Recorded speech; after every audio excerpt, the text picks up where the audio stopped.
Many years ago, in a town that had long since faded from maps and memory, there was a carnival that arrived every fall.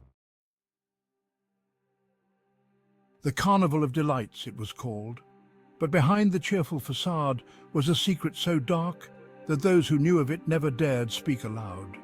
The carnival appeared out of nowhere, set up overnight by faceless workers who never spoke and vanished as quickly as they came. The townsfolk were drawn to the bright lights, joyous music and promises of wonder. However, they noticed that every year a few children would go missing, their disappearance blanketed by a fog of sorrow and forgetfulness. One cold October evening, a young girl named Lily, curious and brave, decided to explore the carnival alone. She was captivated by the sights and sounds, but her excitement turned to unease as she noticed the employees' hollow eyes and twisted smiles. They seemed almost inhuman. She was drawn to a peculiar tent at the very edge of the carnival. Unlike the colourful surroundings, this tent was dark and tattered, exuding an aura of profound dread. The sign outside read, "The Hall of Lost Souls." She hesitated, but couldn't resist stepping inside.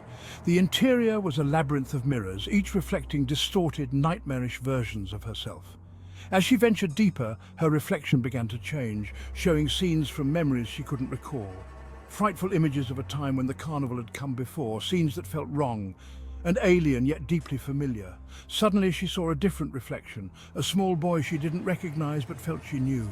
He looked terrified, mouthing silent pleas for help. The mirrors around her echoed with faint whispers, growing louder and more frantic, filling her with a sense of urgency and dread. Her instinct was to flee, but she didn't know which way to run. In her panic, she ran into one of the mirrors, expecting it to be a solid barrier. Instead, she fell through it, landing in a dark, musty chamber. The whispers here turned to sobs and cries. She realized she wasn't alone. Shadows of children moved around her, their faces gaunt and eyes hollow, marked by years of entrapment. An eerie, skeletal figure emerged from the shadows, draped in a tattered carnival barker's outfit.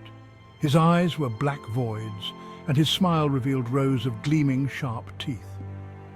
"Welcome, little one," he hissed. "I've been waiting for you."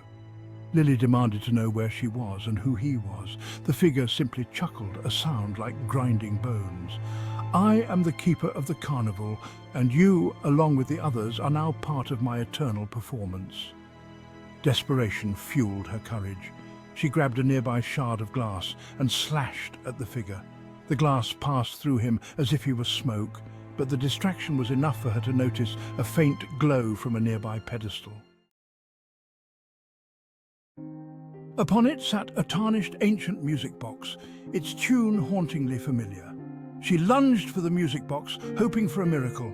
As she wound it, the haunting lullaby filled the chamber, causing the shadows to scream and writhe in agony. The keeper screeched, his form flickering like a dying flame. She realized the music was weakening him. With every ounce of strength, she kept the music playing until the keeper dissolved into nothingness.